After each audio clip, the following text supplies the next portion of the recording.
전지전능하시며 소망이 되시는 하나님 아버지, 지난 한 해에도 기쁠 때나 어려울 때나 늘 저희와 동행하시며 삶의 모든 걸음을 인도하신 은혜와 사랑에 감사를 드립니다. 거룩한 주일, 저희를 예배의 자리로 불러주시고 하나님의 얼굴을 구하게 하시니 온 마음을 다해 찬양과 경배를 올려드립니다. 새해 시간을 주님께 올려드립니다. 새로운 마음과 결단으로 주님의 뜻을 분별하게 하시고 순종의 길 위에서 믿음의 열매를 맺게 하옵소서. 저희의 부족함과 연약함, 어리석음까지 주님 앞에 겸손히 내려놓사오니 예수 그리스도의 보혈로 새롭게 하여 주옵소서. 사랑의 주님, 두려움과 떨림으로 주님 앞에 나아갑니다. 화염과 얼음에 휩싸여 혼란과 갈등이 번져가는 이 어두운 시대 속에서도 하나님의 말씀에 귀 기울이며 앞서지도 뒤처지지도 않고 주님과 걸음을 맞춰 동행하기를 소망합니다. 샘물교회가 10주년을 맞이하는 올해 더욱 말씀 위에 굳게 서서 사랑과 진리가 조화롭게 흐르는 공동체가 되게 하시고 저희 모두 그리스도의 향기를 품고 삶으로 복음을 드러내는 증인으로 살아가기를 간절히 기도합니다.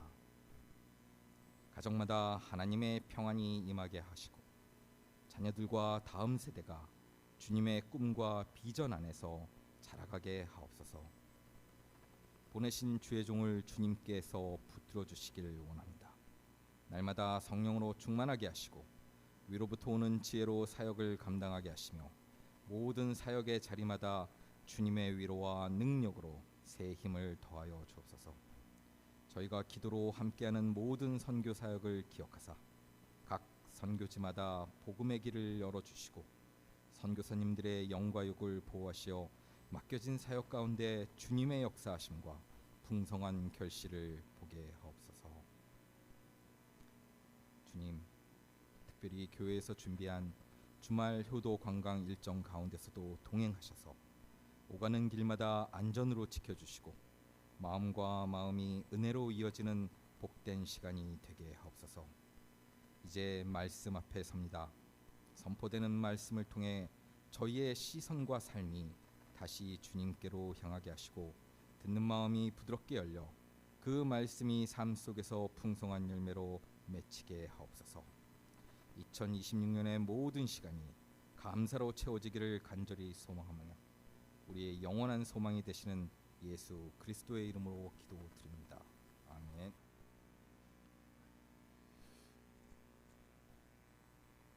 깊은 절망 속에 있을 때 아주 작은 이 소망의 빛은 아주 더욱 찬란하고 우리의 용기를 주는 것을 경험하곤 합니다. 소망 없는 삶은 무기력하고 또 절망을 모르는 소망은 어떤 오만과 공허함 속에 있을 수 있지만 우리는 참된 그 절망의 속에서 겸손함을 통해서 겸손을 배우고 소망을 통해 다시 일어설 힘을 얻게 됩니다. 오늘 읽은 에스겔서 37장은 그 제목 그대로 에스겔이라고 하는 선지자가 사역하던 시대에 있었던 이야기들을 기록한 것입니다. 이 에스겔이라고 하는 선지자가 사역했던 그 시대상을 조금 우리가 이해할 필요가 있습니다.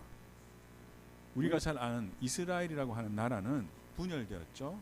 북이스라엘과 남유다 두 나라로 분열이 되었습니다. 이미 북이스라엘은 망해버렸고 남유다 왕국이 존재하고 있었습니다. 그런데 이 에스겔 선지자가 사역하던 그 시대에는 남유다 왕국이 멸망해 가고 있던 비참한 시절이었습니다. 그리고 그 과정 가운데에 바벨론 왕이 잡혀가게 되는데 그 포로로 잡혀가는 그 무리 속에 이 에스겔이 함께 했습니다. 그래서 바벨론이라는 곳에 포로로 잡혀갔습니다. 그리고 그가 포로로 잡혀간 바벨론 땅에서 해야만 했던 일은 무엇이냐면 하나님이 그를 만나 주시고 미래에 되어질 일들을 보여주시고 그것을 예언하게 하셨는데, 그것은 뭐냐면 남유다는 망한다 라는 메시지를 전하는 것이었습니다. 제가 어렸을 때 저희 어머니는 일제시대 때 이야기를 종종 해주시곤 하셨습니다. 그리고 6.25 사변 맞이해서 인천에서 부산까지 피난하는 그 여성을 그 이불 속에서 아주 드라마를 이야기하듯이 얘기해 주셨던 기억이 납니다. 반복되는 이야기였지만 그 이야기를 들으면서 어머니의 삶을 이해할 수 있었고, 또 내가 어머니에게 더 효도해야 되겠다 그런 마음을 어린 나이에 그렇게 다잡곤 했던 그런 기억들이 있습니다. 우리가 경험하지 못한 그 상황들이지만 여러분, 우리는 그 누군가의 이야기를 통해서 또 이야기의 그 서사를 이해하면서 그 이야기 속에 있는 그의 마음을 읽을 수 있지 않습니까? 여러분, 나라는 망해가고 있고 그 망하는 현장 속에 있었고 포로가 되어서 바벨론 땅에 포로 수용소에 갇혀 있습니다. 그 가운데 살아계신 하나님이 나타나셔서 메시지를 전하시는데 너희 망한다 라는 메시지입니다. 여러분, 에스겔의 마음이 어떠했을까요? 그는 예루살렘의 제사장 가문의 자손이었습니다. 그래서 이 성전에서 되어지는 제사의 모든 것을 지켜봤고, 그 남유다 왕국의 중심 도시인 예루살렘에서 되어지는 모든 정치적인 것, 외교적인 것, 안의 모든 것을 목격했던 사람입니다. 아까 침공했을 때에 남유 여호야긴은 바벨론 됩니다. 어떤 전국가적인 부패, 부정부패, 무능한 지도자들, 정의와 공의는 무너지는 그런 세태들, 미래를 향한 소망을 가지지 못하는 백성들, 그런 것들이 어떤 전조전상이죠. 모든 일반 역사에 나타나는 모습입니다. 남유다에 있어서 특별히 나타나게 되는 한 가지 증세가 무엇이었냐면, 하나님을 중심으로 한 진실한 신앙을 잃어버렸다는 것입니다. 이로 말미암은 악한 열매들, 이 남유다 왕국에 가득했던 것이죠. 아주 고통스러운 상황이었습니다. 에스겔은 바벨론이라고 하는 땅 그발 강가에 델 아비비라고 하는 수용소에서 하나님의 부르심을 받습니다. 그의 나이 30살이 되었을 때입니다.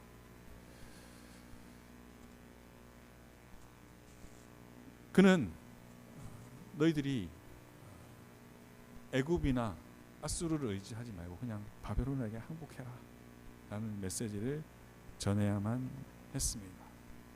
그 당시에만 해도 거짓 선자들이 야, 우리는 회복될 거야, 우리는 다시 고향으로 돌아갈 수 있을 거야 라는 그런 거짓된 말들, 우리가 애굽에게 도움을 청하면 애굽이 우리를 도와줄 거야 라는 그런 거짓된 선지자들의 거짓된 희망이 이렇게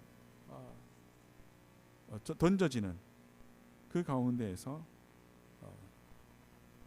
멸망을 선포해야만 했던 것입니다.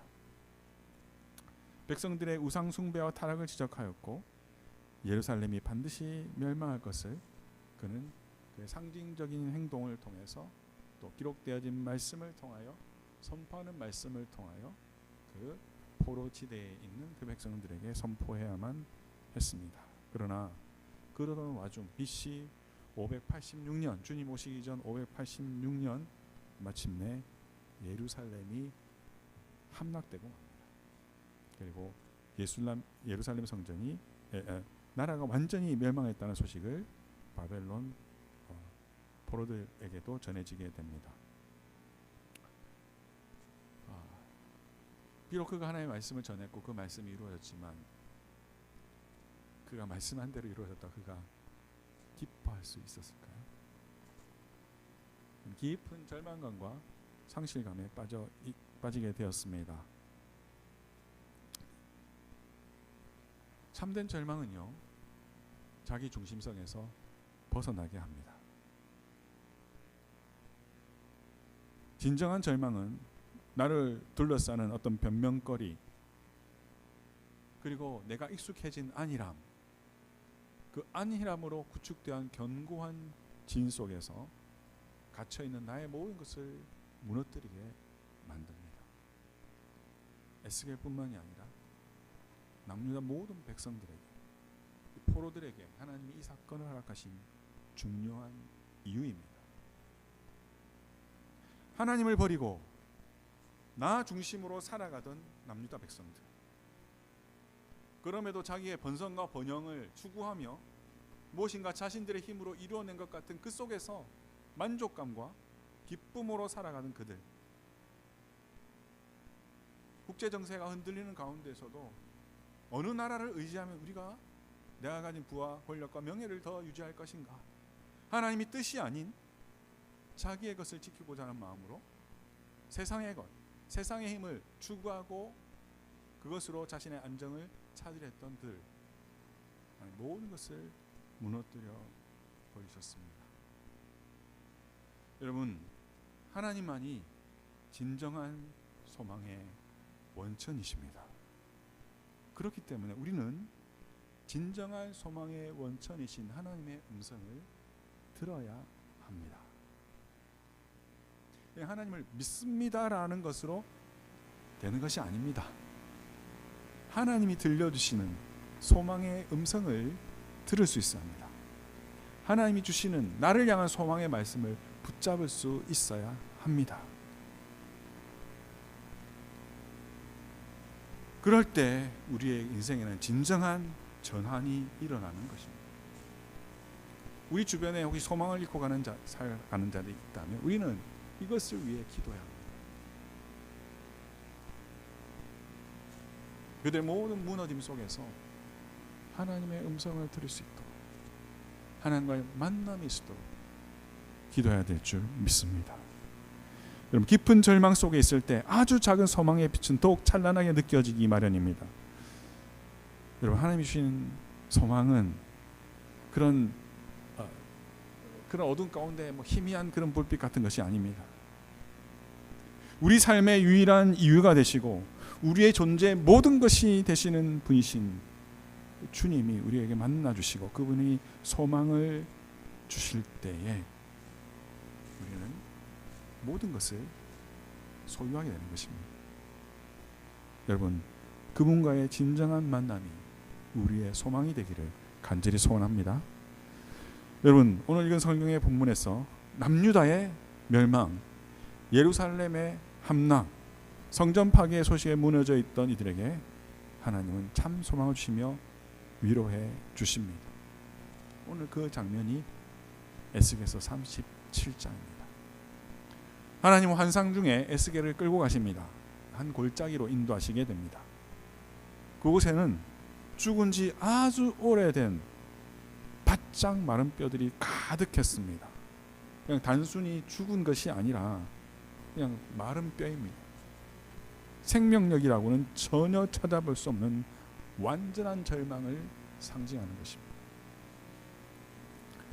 이것이 여러분, 하나님 없이 사는 자들의 모습입니다. 이것을 이해할 필요가 있습니다.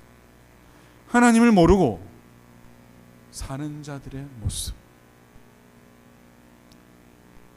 죽은 지 오래되어 마른 뼈와 같은 상태에 빠져 있는 것이 인생의 모습입니다. 살아있는 것 같지만 생명의 원천이시요 온 우주의 통치자요 창조자이신 하나님을 모르는 이들은 살았으나 죽은 자로 살 수밖에 없습니다. 세상은 끊임없이 말합니다. 당신은 무엇을 소유했습니까? 당신은 얼마짜리 집에 살고 있습니까? 당신은 어떤 브랜드의 차를 타고 있습니까? 몇 년씩의 것을 타고 있습니까? 당신의 자녀들은 어떤 일을 하고 있습니까? 어떤 것을 소유할 수 있는 능력이 있습니까?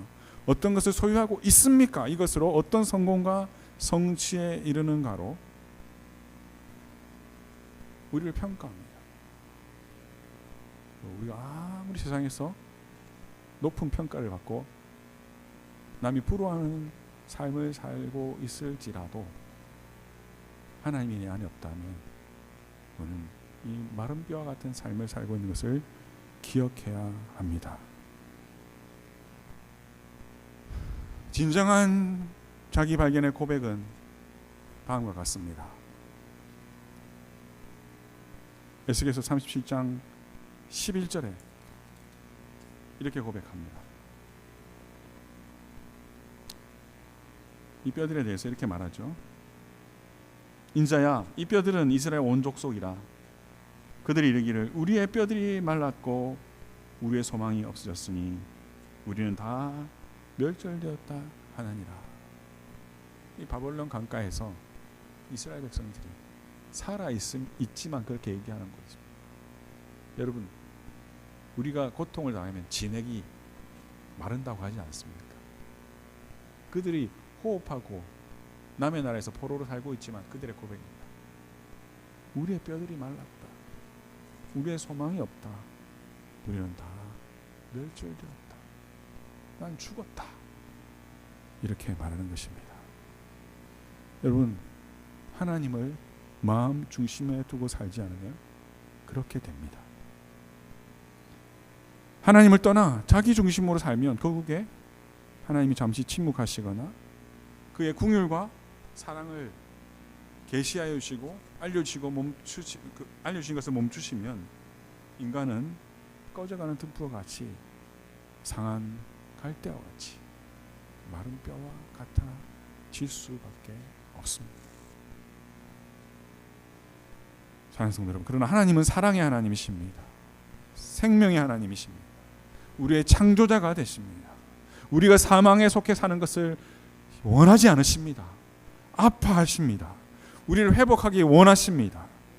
하나님, 우리가 동행하기 원하고 하나님의 생명으로 하나님의 사랑으로 사는 자 되기를 원하시는 분이십니다. 그리고 그분의 생명, 그분의 사랑을 우리에게 공급해 주시는 분이십니다. 우리는 여기서 하나님이 일하시는 방식을 발견하게 됩니다. 하나님 이렇게 말씀하십니다. 에스겔에게 뼈들을 향해 대언하라. 뼈들을 향해 대신 나를 대신하여 선언하라, 선포하라고 말씀하십니다. 여러분, 하나님은 하나님의 말씀으로 역사하십니다. 하나님 눈에 보이지 않으십니다. 그런데 하나님은 말씀으로 역사하십니다. 온 세상을 창조하시도록 빛이 있으라 하나님이 말씀하시니 그대로 되었습니다. 하나님이 말씀하시면 그대로 되는 줄 믿습니다. 하나님의 말씀의 능력이 있습니다. 하나님은 말씀을 통해 자신을 나타내 주셨습니다. 이 기록된 66권의 말씀, 기록된 말씀이지만 그곳에 하나님의 인격이 담겨 있습니다. 하나님의 성품이 담겨 있습니다. 하나님이 수많은 이 인생들, 인간들과의 관계 속에서 하나님이 행하셨던 그 일들이 역동하고 있기 때문에 그 말씀 속에 우리가 들어가면 우리가 하나님과의 관계 가운데 들어가게 되는 것입니다. 그 하나님과의 역동적인 역사의 현장 가운데 우리는 노출되게 되고 하나님의 역사를 우리는 경험하게 되는 것입니다. 여러분, 말씀의 능력이 있습니다. 말씀은 우리를 살리는 능력이 있습니다. 에스겔이 하나님의 말씀에 순종하여 하나님의 명령을 전하였습니다. 그때 어떤 일이 일어납니까? 마른 뼈들이 서로 맞추어지고 소리가 나며 힘줄이 생기고 살이 오르며 가죽이 덮이게 됩니다. 회복의 역사가 일어난 것입니다. 사랑하는 성도 여러분, 우리의 삶 가운데 이러한 하나님의 말씀의 역동적인 역사함이 더욱 충만하기를 간절히 소원합니다.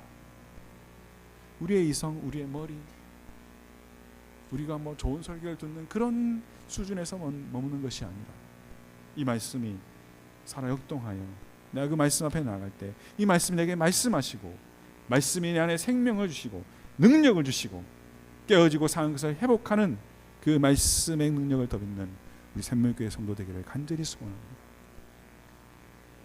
하나님 또 이렇게 말씀하십니다. 하나님이 에스겔에게 이렇게 명령하십니다. 너는 생기를 향해 대언하라 말합니다. 생기, 히브리어 단어는 루아흐, 숨결. 이것은 성령님의 또 다른 표현입니다. 성령님은 이미 온 세상에 충만하시고 역사하고 계십니다. 기억하시죠? 하나님이 온 우주를 창조하실 때 흑암과 혼돈이 가득하였지만 그때 하나님의 신이 수면 위를 운행하셨다라고 말합니다. 이 운행하셨다는 것은 독수리가 날개를 펴고 이렇게 활공하는 모습을 말하는 것입니다. 하버링 한다는 것입니다. 여러분,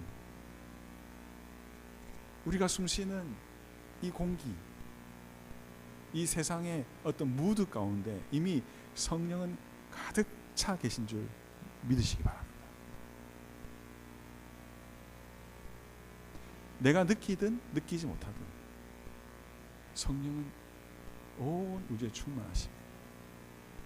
그뿐만 아니라 우리 성령 하나님은 내 안에 함께 계십니다. 내가 그분을 받아들이는가 받아들이지 않는가, 내가 그분을 인정하는가 인정하지 않는가의 문제입니다. 내가 느끼는가 느끼지 못하는가의 문제가 아닙니다. 그분께 인정하고 그분이 인격적으로 내 안에 역사하시는 것에 귀 기울이고 그분이 주시는 감동에 내가 반응할 때에 놀라운 은혜를 누리게 되실 줄 믿습니다. 예수 그리스도를 믿는 자는 성령의 능력으로 성령의 인도하심으로 살아가는 자인 줄 믿습니다. 우리 그렇게 살아야 하는 것입니다. 생기야 불어라 명령하실 때에 생기가 그들에게 들어가자 그들이 곧 살아나 일어나 큰 군대를 이루게 됩니다. 여러분, 하나님의 영이 임할 때에야 비로소 인간은 진정한 생명력을 가진 존재로 거듭날 수 있는 것은 이 말씀을 분명히 우리에게 보여주고 있습니다. 인간을 창조하실 때 제가 수없이 말씀드렸죠. 흙으로 지음받은 아담, 첫사람 아담, 그 가운데 하나님이 하고 하나님의 숨결, 생기를 불어넣으실 때 생명, 살아있는 존재가 되었다라고 말합니다. 우리가 예수 그리스도를 믿는 이 믿음, 성령이 우리에게 주신 선물인데 그 성령이 우리 안에 역사하심으로 정령 죽으리라 한, 죄인에게 정령 죽으리라 한 그 죽음의 사람이 살아난 사람, 하나님 앞에서 산자로 성령으로 말미암아 살아있는 존재로 하나님과 교제할 수 있는 존재로 변화된 줄 믿습니다. 저와 여러분 그렇게 변화된 줄 믿습니다. 그렇습니다. 그렇기 때문에 하나님과 교제하는 것이 가능해진 것입니다. 그렇기 때문에 우리가 산자가 된 것입니다. 여러분, 예수님이 하신 일이 무엇입니까? 여러분 안에 혹시 예수님이 어떤 분인지 아직 모르시는 분이 있습니까? 귀 기울여 들으시기를 바랍니다. 우리 예수님, 우리 인생의 모든 죄를 짊어지신 그 대속의 죽음을 죽어주신 하나님의 아들이십니다. 더 구체적으로 얘기하면 하나님 자신이십니다. 하나님 우리를 구원하기 위해서 우리와 같은 인간으로 태어나셨습니다. 그분은 저주받은 자가 달리는 나무 십자가에 우리를 대신하여 저주를 받아 죽으셨습니다. 그분은 다시 살아나셨습니다. 죄의 값을 완전히 지불했습니다. 사망이라는 값입니다. 생명을 주심으로 사망에 들어가심으로 우리의 값을, 우리의 죄의 값, 죽음을 지불하신 것입니다. 생명의 근원자이신 하나님이 친히 그의 생명을 내어주셨고 죄로 말미암아 정령 죽으려 한 인생들의 죄의 값, 사망으로 값을 치르셨습니다. 놀랍게도 우리 주님의 우리를 향한 사랑의 사역은 그것으로 끝나지 않았습니다. 우리 예수님 부활하셨습니다. 하나님 아버지의 능력으로 부활하셨습니다. 부활하신 주님께서 우리를 다스리기 위해 하나님 나라로 승천하시며 약속하신 바 그의 성령을 택한 자에게 부어 주셨습니다. 그리스도의 영, 하나님의 영, 생명의 영, 믿음의 영이신 성령을 우리에게 보내어 주셨습니다. 그분은 변함없이 믿는 자에게 역사하시고 우리를 이끄십니다. 사랑하는 형제자매 여러분, 이 주님을 여러분 믿음 안에서 성령으로 영접하신 저와 여러분 되기를 간절히 소원합니다. 여기서 흥미로운 것은 군대를 이룬 것입니다. 많은 뼈들이 살아나고 군대를 이루었습니다. 공동체를 이룹니다. 여러분, 오늘날 기독교가 이 구원을 너무 개인주의적인 것으로 자꾸만 바꾼 것 큰 문제입니다. 구원은 개인적인 차원에서 끝나는 것이 아닙니다. 구원받은 하나님의 백성은 홀로 존재하지 않습니다. 하나님 나라를 이루게 됩니다. 하나님 나라에 속해 살게 됩니다. 이 환상은 개인의 영혼 구원을 넘어 국권을 잃고 흩어진 이스라엘 공동체의 재건을 약속하고 있습니다. 그리고 오늘날 예수 그리스도가 오신 시대를 살아가는 우리 모두는 전 세계적인 하나님의 나라에 속한 하나님의 백성으로의 부르심을 다시 한번 기억하게 합니다. 주님 말씀하십니다. 내가 너희 무덤을 열고 너희로 거기에서 나오게 하고 이스라엘 땅으로 들어가게 하리라. 무덤에 갇혀 있는 것만 같은 포로로 잡혀 있는 그들에게 이제는 그 무덤을 열어버리고 너희로 거기서부터 나오게 하고 내가 너의 본향으로 돌아가게 하리라. 신약 시대를 사는 저와 여러분이 어떤 의미가 있습니까? 예, 우리 한국에서 온 형제들은 와, 미국 참 길이 넓구나. 제가 LA 공항에서 꼬맹이들 데리고 프리웨이를 타면서 첫 번째로 놀란 게 그겁니다. 서울에 가면 차도 많더라. 이렇게 미국에 가니까 길도 넓더라. 참 놀랐습니다. 고도화되는 문명, 편리한 시설, 공공생활, 그렇지만 우리가 살아가는 삶의 현장은 어떠합니까? 이미 한국은 세계에서 손꼽는 선진국이 되지 않았습니까? 분명히 그런 성공과 성취과 번영을 이루는 세계를 리드하는 국가가 되었지만 백성들은 탄식 소리가 없습니다. 청년들은 미래가 없다라고 말합니다. 가정을 이루는 것조차 힘겨워합니다. 혼돈과 절망으로 가득한 세상, 헛된 욕으로 우리를 무너뜨리고 속박하는 세상을 우리는 피할 수 없습니다. 우리는 이곳에서 하나님 나라를 세우고 천국에는 하나님 이 우리에게 주시거나 완전한 본향으로 들어가게 할 줄 믿습니다. 여러분, 말씀을 맺겠습니다. 이 귀한 여정에서 말씀과 성령의 역사는 가장 필요한 것입니다. 말씀 속에 거하기를 갈급해하며 살아 운동력 있는 말씀 앞에 자기를 내어드리기를 저와 여러분이 되기 원합니다. 혼과 영과 골수를 쪼개기까지 하는 말씀의 역사 가운데 더욱 나아가는 우리 모두가 되기를 소망합니다. 성령으로 살아가는 우리가 되기를 원합니다. 성령의 강동하심에 도움 마음을 열고 성령으로 변화되는 자로서의 정체성을 가지고 성령과 동행하는 삶을 살기를 소원합니다.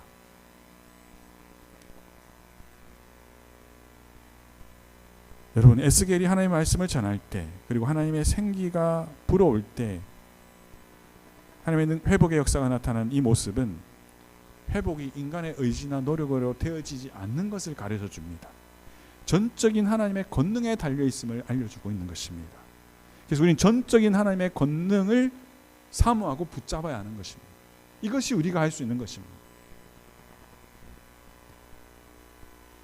여러분, 이 놀라운 약속이 이루어져서 그 말씀 그대로 70년 뒤에 이스라엘 백성들이 포로에서 풀려나서 고향 땅으로 가게 됩니다. 그렇다면 여러분 모든 것이 일사천리로 잘 돼야 되는 것 아니겠습니까? 그렇지 않았습니다. 고향 땅에 가니 너무나 많은 장애물들이 있었습니다. 이방인들이 거기에서 임금 노릇을 하고 있었고 다시 그것에 재정착하는 것은 너무 어려웠습니다. 그래서 예루살렘 성벽을 재건하고 성전을 재건하던 이스라엘 백성들이 중간에 포기하고 맙니다.